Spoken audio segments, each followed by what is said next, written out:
Hello guys, baby দুষ্টামি চ্যানেলে সবাইকে স্বাগত। তো আজকে উম, মানে অনেকটা টেনশনে আছি। এই যে অয়নসের গায়ে এগুলো কী কী উঠে গেছে, এদের এরকম হয়ে গেছে, পায়েও আছে। তো এর বাবারে ফোন করলাম, আসবে দুপুরবেলা, তারপর ডক্টরের ওখানে যাব। তো আমার দেখে আমাকে কেমন লাগছে, কি হয়েছে এগুলো, তাই অনেকটা টেনশনে আছি। ডক্টরের ওখানে যেতে পারলে ছেলেটা ঔষধ খেলে হয়তো ছেলেটা একটু তাড়াতাড়ি এগুলো সেরে যাবে, ওটাই ভাবছি। কিন্তু এর বাবা অফিসে চলে গেছে, অনেক দূরে গেছে, তো আসতে দেরি হবে। তাই ছেলেটা এতক্ষণ কষ্ট ভোগ করতে হবে ছেলেটাকে।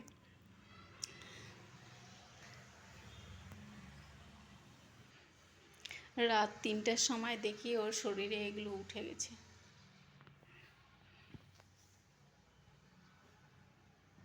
কি অবস্থা হয়েছে ফোনে অতটা বোঝা যাচ্ছে না, কিন্তু অরিজিনালে ভালো, মানে ভালোই হয়ে উঠে গেছে অনেকগুলো। আর যে দুষ্টামি করা তো মোটেও ছাড়ে না, এত দুষ্ট করে, শুধু সারাদিন খেলতে চায় খেলতে চায়। দেখ কীভাবে শুয়ে আছে।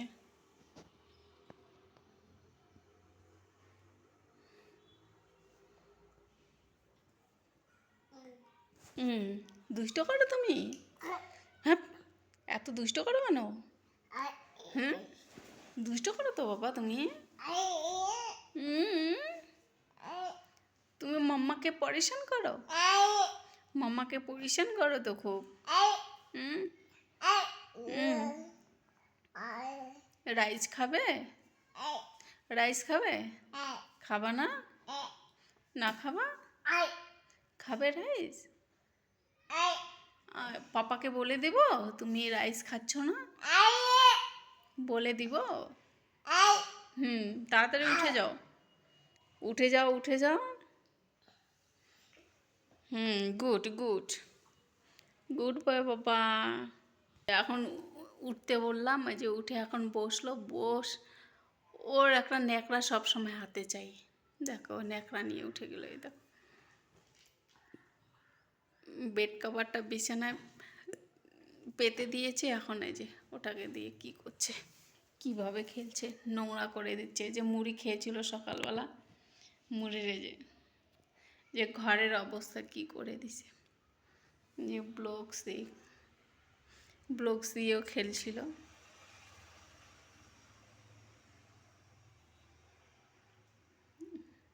ওগুলো মুড়ি খাবা না বাবা, নো বাবা।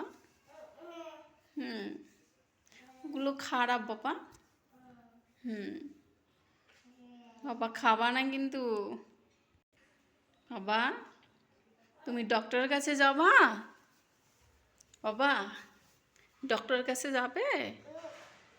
যাবে ডক্টরের কাছে? যাবা না? হুম, যাবা না? যাবা না? যাবে।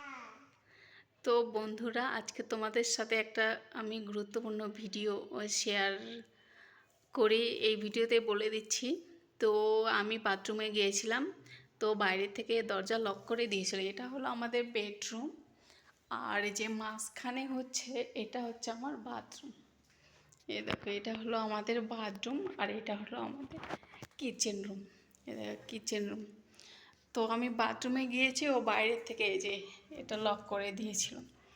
তো এর বয়স এখনও 1 বছর পার হয়ে গেছে।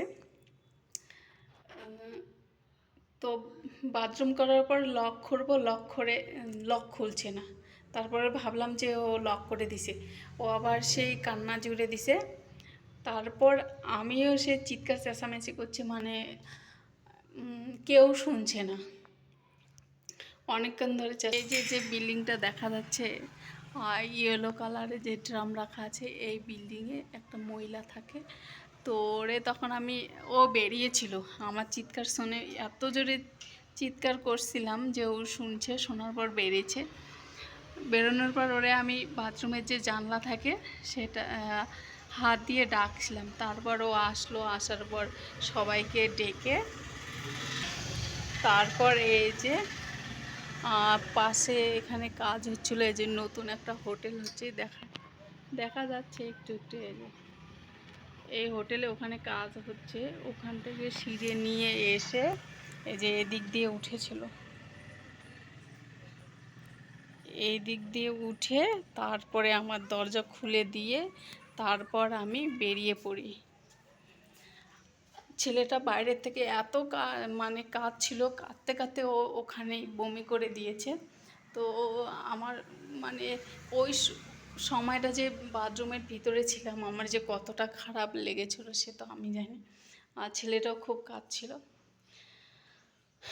তো তোমাদের বলবো এটাই যে যখন বাচ্চা হাঁটতে শিখবে তখনই তোমরা সাবধান হয়ে যাবে, কারণ হাঁটতে শিখলে বাচ্চাগুলো একটু দুষ্টামি করে।